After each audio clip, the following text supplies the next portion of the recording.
With me now, Andrew Clennell and Annalise Nielsen. Andrew, this situation for the PM, we've got the statement saying that it's not necessary for him and others in the Cabinet to be tested. What's your view? Do you think he will be, given the Home Affairs Minister's in hospital right now?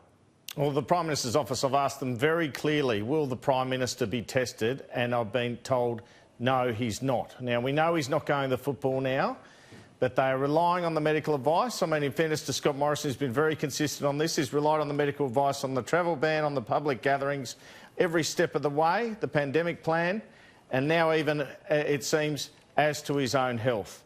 But I guess if any member of that Cabinet starts experiencing symptoms, they'll be rushing to get a test, I'd say, Kieran. Absolutely. And a smart move, Andrew, before I let you go, on the football, to pull out of that, I would have thought.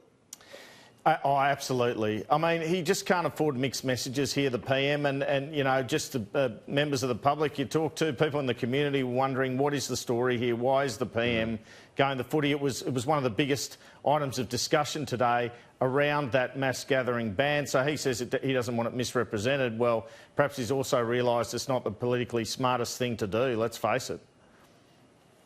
Annalise, we've had a number of events cancelled, not the least of which the Melbourne Grand Prix. Can you talk us through the latest on that? We're starting to get a wrap of exactly what events are being shut down, those with more than 500 people. Also, we've seen a very preemptive move from the Sydney Royal Easter Show. That one's been cancelled. The Melbourne Fashion Festival's cancelled its remaining runways. Basketball Victoria competitions are going to be restricted. AFLW matches to be played behind closed doors as well. Melbourne International Comedy Festival, a major event for Melbourne, that's now been cancelled as well. The Formula One Grand Prix, as you mentioned.